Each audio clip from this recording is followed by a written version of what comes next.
Hey everyone, this is Karen Waksman, founder of Retail MBA. Today we're going to be talking about selling to BevMo. So if you have a great consumer product that you think should be on their store shelves, this little training will give you some things to think about in regards to selling to BevMo. So with that said, let's get started on today's training. So BevMo is a retailer that sells beverages, and they are primarily on the West Coast. They basically they're the number one specialty beverage company out there for the West Coast, and they are in 148 stores. So that's a very, very big opportunity for you. And if you've ever been to a BevMo, they're massive. I mean, huge, huge product selection in that store. They sell beer, wine, spirits, all sorts of stuff.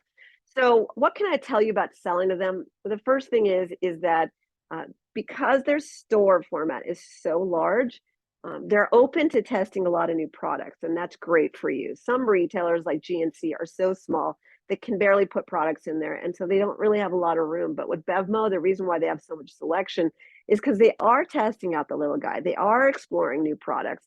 They are interested in new things, and so that's number one.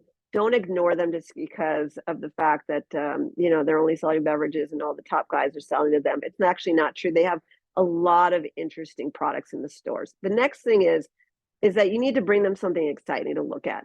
They have so many different types of products that they're not looking for the same old boring drink or whatever it is that you have. They're looking for something that'll pop off store shelves, something that'll convert, something that'll sell. And that sounds pretty obvious, but you'd be surprised how many people sell products that are actually pretty boring. This is not the store for boring. They already have boring with their basic, selection with their manufacturers that they work with for the larger brands. And so they want exciting for the newer brands. The other thing to note is if you've ever actually gone into a BevMo, they sell snacks. They sell all sorts of stuff. The one in my local area actually was selling first aid kits and crazy things like that. So one of the things I like to tell people is don't ignore a retailer just because they have beverage in the name. You really should consider selling to them if you have all sorts of other random products, gifts, cups, glasses, housewares, you name it. So please walk their store shelves and go onto their website and see what they sell. I seriously have saw some of the craziest stuff in there that I couldn't believe they sold in that store. So everyone who's not selling a beverage, please still consider selling to them because a lot of your competition is not thinking about selling to their stores. The final thing I want to mention is that a lot of you guys on the East Coast are not even thinking about selling to BevMo. Maybe you're selling to other types of retailers. Maybe you're going to the individual liquor stores in your local area. BevMo is massive. It's a huge opportunity.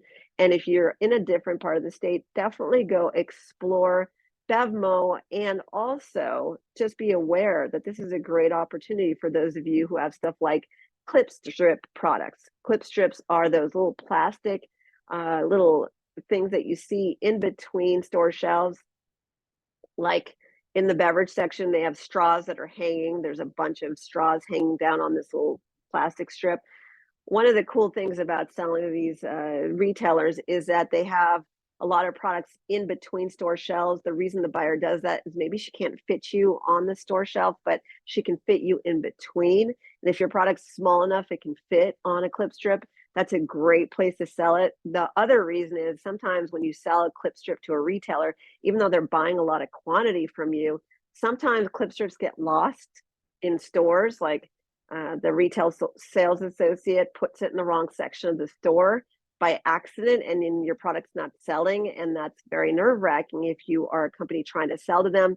The reason I mention this is if you are interested in selling to BevMo and you do get them interested in your clip strip, which is in between the store shelves, it's a great opportunity. But if something happens, you need to get to those stores to fix that problem, either you or somebody else. And if they're in one general area, that means that you could conceivably go and just take care of a bunch of stores at the same time. It's very rare where they really mess up, but on occasion, these clip strips get lost in the shuffle and sometimes put in the wrong section of the store, and you ultimately will be responsible for that deal, because what you want is the reorder, the sales of the reorder of that deal.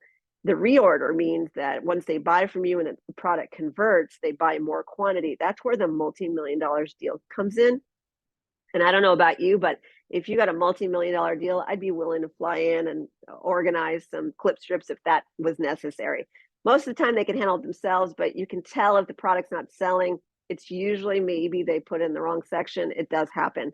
Not saying that BevMo is known for that. A lot of retailers, this happens too, and it's just something to consider. But because they're in one central kind of area, it does help you in regards to organizing them faster, if that makes sense. Anyways, there's so much I can say about selling to a BevMo. We create these little trainings just to give you some quick tips and strategies. If you want to learn exactly how to approach them, please click on the links below. RetailMBA.com is our website. We have done for you services, live events.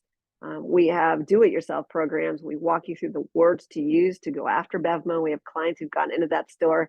I've done very well with them, and they do buy a lot of stuff. So please take a look at what we're up to. Also, like, subscribe, comment, keep in touch with us. We appreciate you. Karen Waksman, Retail MBA. And please be on the lookout for the additional videos we create. Thanks so much.